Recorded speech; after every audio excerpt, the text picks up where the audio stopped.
Chapter 3, The Family Dog. Nobody ever came right out and said that Fudge was the reason my father lost the Juicio account, but I thought about it. My father said he was glad to be rid of Mr. Yarby.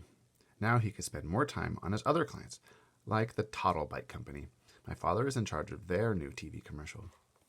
I thought maybe he could use me in it, since I know how to stand on my head. But he said he wasn't planning on having any headstanders in the commercial. My grandma taught me to stand on my head when I spent the night at her house. I can stay up there. I can stay up for as long as 3 minutes. I showed my mother, my father, and Fudge how I can do it right in the living room. They were all impressed, especially Fudge. He wanted to do it too. So I turned him upside down and tried to teach him, but he was always tumbled over backwards. Right after learning to stand on my head, Fudge stopped eating. He did it suddenly. One day he ate fine, and the next morning, "No eat!" he told my mother. She didn't pay too much attention to him until the third day.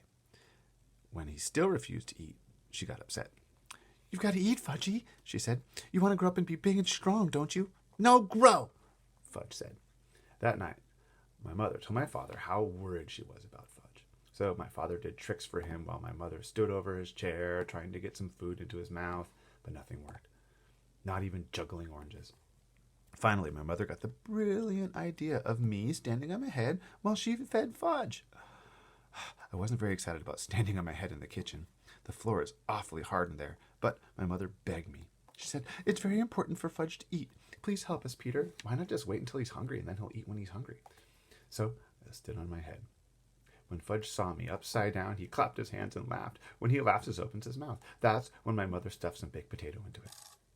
But the next morning, I put my foot down. "No, I don't want to stand on my head in the kitchen or anywhere else," I added. "And if I don't hurry, I'll be late for school."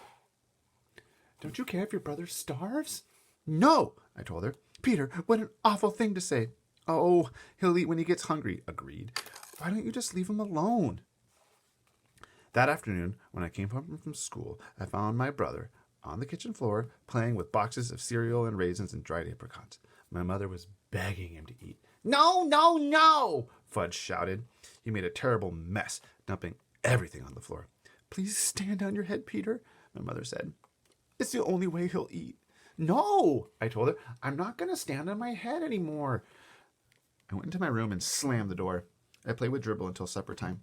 Nobody ever worries about me the way they worry about Fudge. If I decided not to eat, they'd probably never even notice. Oh man, it's true how, you worry about what people think of you and if you're getting more or less attention. That night during dinner, Fudge hid under the kitchen table. He said, "I'm a doggy. Woof, woof, woof." It was hard to eat with him under the table, pulling on my legs. I waited for my father to say something, but he didn't. Finally, my mother jumped up. "I know," she said. "If Fudgy's a doggy, he wants to eat on the floor, right?" But if you ask me, Fudge never even thought about that. But he liked the idea a lot. "Arf!" He barked and nodded his head. So my mother fixed his plate and put it under the table. Then she reached down and petted him like he was a real dog. My father said, "Aren't we carrying this a little too far?" My mother didn't answer. Fudge ate 2 bites of his dinner. My mother was satisfied. After a week, After a week of having him eat under the table, I felt like we really did have a family dog. I thought how great it would be if we could trade in Fudge for a nice Cocker Spaniel. That would solve all my problems. I'd walk him and feed him and play with him. He could even sleep on the edge of my bed at night. But of course, that was wishful thinking. My brother is here to stay. There's nothing much I can do about it. I think a lot of you have probably felt this at some point about your younger siblings. I also imagine if you are a younger sibling, perhaps your sibling thought this about you. Grandma came over with a million ideas about getting Fudge to eat. She tricked him by making milkshakes in the blender. When Fudge wasn't looking, she threw in an egg. Raw. Ugh. Then she told him if he drank it all up, there would be a surprise in the bottom of the glass. The first time he believed her. He finished his milkshake. But all he saw was an empty glass. There wasn't any surprise. Fudge got so mad he threw the glass down. It smashed into little pieces. After that, Grandma left. The next day, my mother dragged Fudge to Dr. Cohn's office. He told her to leave him alone, that Fudge would eat when he got hungry. That's exactly what Peter said. I reminded my mother that I told her the same thing, and for free. But I guess my mother didn't believe either one of us because she took Fudge to see 3 more doctors. None of them could find a thing wrong with my brother. One doctor even suggested that my mother cook Fudge his favorite foods. Oh, he's getting so much attention. This must be driving Peter nuts. So that night, my mother broiled lamb chops just for Fudge. The rest of us ate stew. So unfair. She served him the 2 little lamb chops on his plate under the table. Just the smell of them was enough to make my stomach growl. I thought it was mean of my mother to make them for Fudge and not for me. Agreed.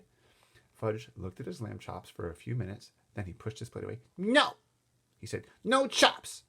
Fudgy, you'll starve, my mother cried. You must eat. No chops. Cornflakes. Fudge said. Want cornflakes. Oh, man, he's probably going to mess up the cornflakes, too. My mother ran to get cereal for Fudge. You can eat the chops if you want them, Peter, she told me. Great. I reached down and helped myself to the lamb chops. My mother handed Fudge his bowl of cereal. I knew it, but he didn't eat it. He sat at my feet and looked up at me. He watched me eat his chops. Eat your cereal, my father said. No, no eat cereal, Fudge yelled. My father was really mad. His face turned bright red. He said, Fudge, you will eat your cereal or you will wear it. This was turning out to be fun after all, I thought, and the lamb chops were really tasty. I dipped the bone in some ketchup and chewed away. Fudge messed around with the cereal for a minute. Then he looked at my father and said, No eat! No eat! No eat! My father wiped his mouth with his napkin. Uh-oh. When Daddy gets mad, pushed back his chair and got it from the table. Oh no! He picked up the bowl of cereal in one hand and Fudge in the other. He carried them both into the bathroom. I went along nibbling on a bone to see what was going to happen. My father stood Fudge in the tub and dumped the whole bowl of cereal right over his head. Fudge screamed. He sure can scream loud. My father motioned for me to go back to the kitchen. He joined us in a minute. We sat down and finished our dinner. Fudge kept on screaming. My mother wanted to go to him, but my father told her to stay where she was. He'd had enough of Fudge's monkey business at mealtimes. I think my mother really was relieved that my father had taken over. For once, my brother got what he deserved, and was I glad. The next day, Fudge sat down at the table again, in the little red booster chair where he belongs. He ate everything my mother put in front of him. No more doggy, he told us. And for a long while after that, his favorite expression was, eat it or wear it, eat it or wear it.